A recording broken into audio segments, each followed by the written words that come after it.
अजय राउत, इनका सवाल ऐसा है कि एक दैववादी और अंधविश्वासु व्यक्ति और दूसरा विज्ञानवादी और विवेकवादी व्यक्ति, इनमें से कौन ज्यादा आनंदी रहता है? देखिए, आनंद की परिभाषा क्या है, इस पर यह डिपेंडेंट है। मैं पॉलिटिकल साइंस का विद्यार्थी हूं। पॉलिटिकल साइंस में एक कहावत है, और अच्छी कहावत है। Dissatisfied man is always better than satisfied pig, ऐसा कहा जाता है। डिससेटिस्फाइड मैन और human being is always better than satisfied pig.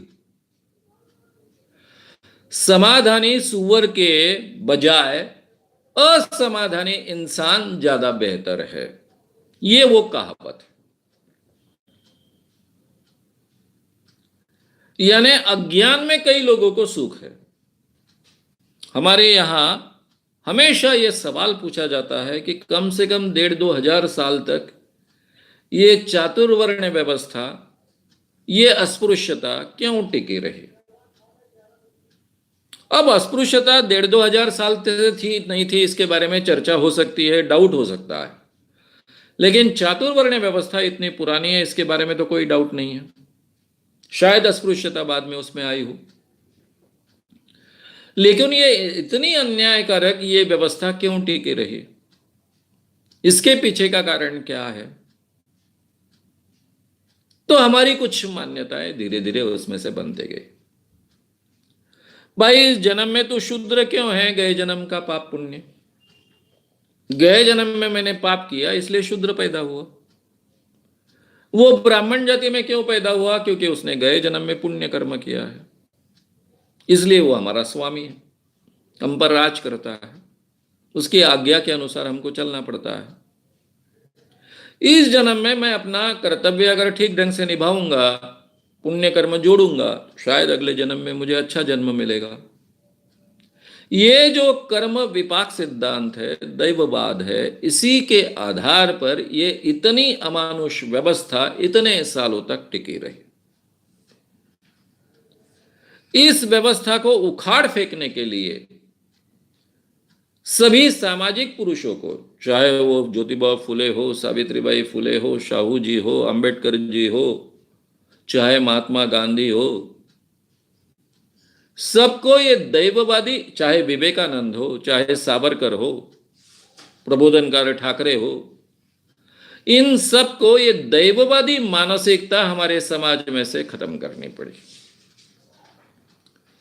कुछ लोगों ने भगवान का नाम नकार कर ये दैववादी मानसिकता नकारने का प्रयास किया। कुछ लोगों ने भगवान का नाम कायम रखकर भगवान की कल्पना में सुधार कर कर ये दैववादी मानसिकता को खत्म करने का प्रयास किया। लेकिन सबकी लड़ाई ये दैववादी मानसिकता के खिलाफ रही है। अभी ये मेरी समस्या के लिए मैं जिम्मेदार नहीं हूं, मेरा पिछले जन्म का पाप पुण्य जिम्मेदार है, ये मानना इंसान के लिए आसान हो जाता है। यानी कुछ करने की आवश्यकता नहीं होती है। अब जो कुछ सहना है, अपमान सहना है, तो गए जन्म का पुण्य पाप, कुछ फायदे मिल रहे हैं, गए जन्म का पुण्य। अब अंबेडकर अगर दैववादी होते और सयाजीराव गायकवाड़ के यहां वो नौकरी के लिए पहली बार आए, तो बाकी के ऊंचे जाति का लोग उनका अपमान करते थे, नौकरी छोड़कर चले गए। फिर परदेश से बड़ी डिग्री हासिल कर कर आए, बड़े ओहदे पर वो सयाजीराव गायकवाड़ के यहां ही लगे नौकरी पर। अब उनको लगा कि मैं बड़े ओहदे पर हूं तो सब मेरा सम्मान करेंगे, फिर भी उनके जाति के आधार पर उनका अपमान नहीं किया। अब अगर अंबेडकर जी दैववादी होते तो मानते चले गए जन्म का मेरा पाप के परिणाम मैं भुगत रहा हूं, और फिर इतना बड़ा आंदोलन और ये सब हो ही नहीं पाता। सेम गांधी के बारे में होता। गांधी को अफ्रीका के फर्स्ट क्लास में से बाहर फेंक दिया, ट्रेन में से। वो अगर मानते कि मैं हुई ऐसा भारतीय हूं, मेरा ही पाप है गए जन्म का, वो मुझे भुगतना ही चाहिए।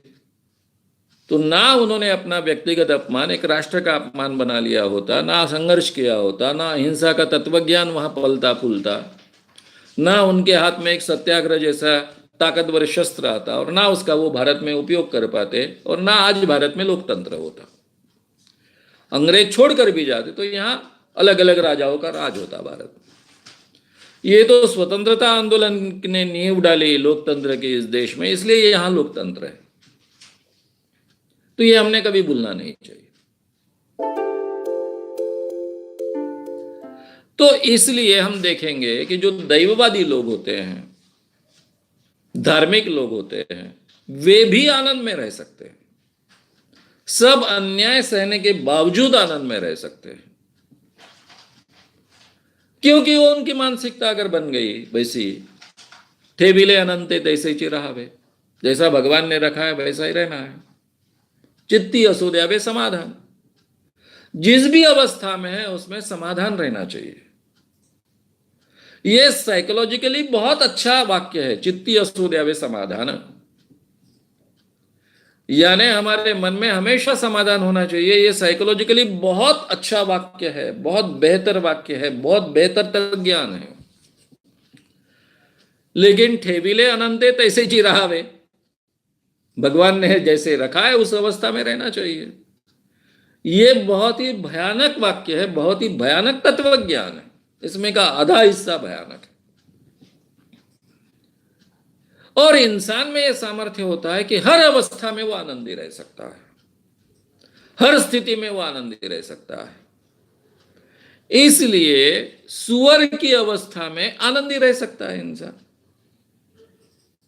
वो कीचड़ में भी आनंद ले सकता है। यह उसके मानने पर निर्भर है, जो हम हजारों सालों से भोगते आए हैं।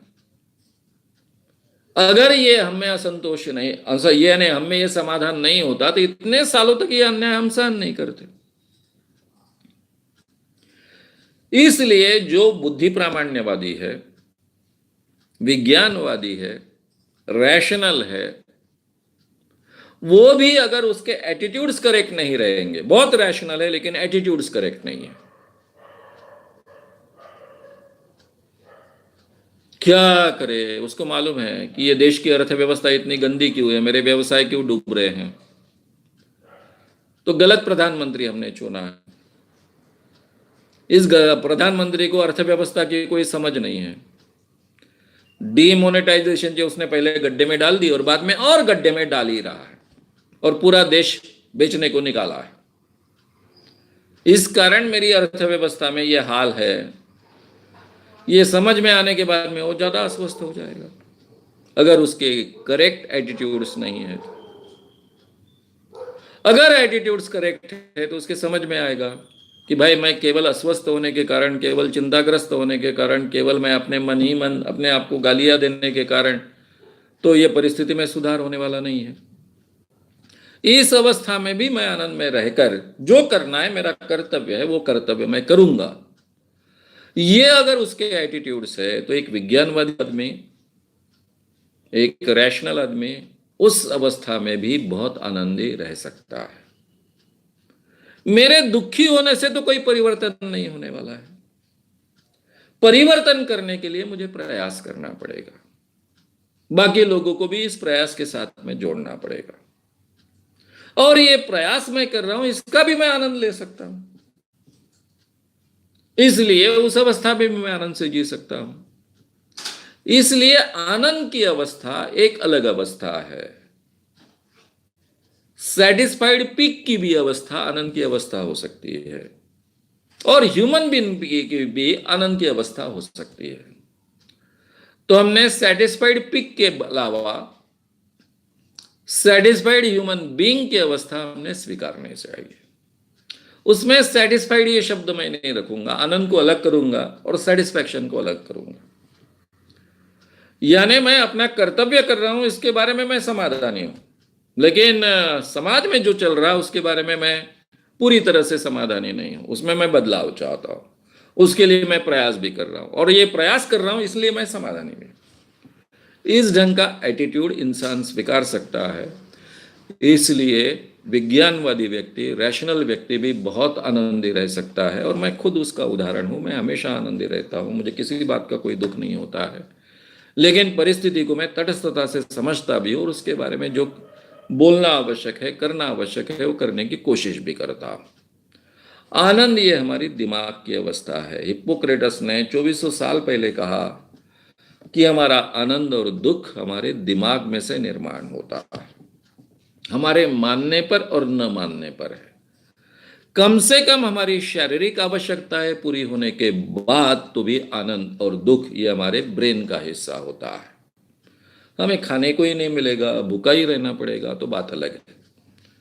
लेकिन एक बार हमारी प्राथमिक आवश्यकताएं अगर आवश्यक है उतनी पूरी हो जाती है, तो बाद में आनंद ये हमारा साइकोलॉजी का हिस्सा होता है, हमारे एटीट्यूड्स का हिस्सा होता है। इसलिए ये दो प्रकार के आनंद में भेद है।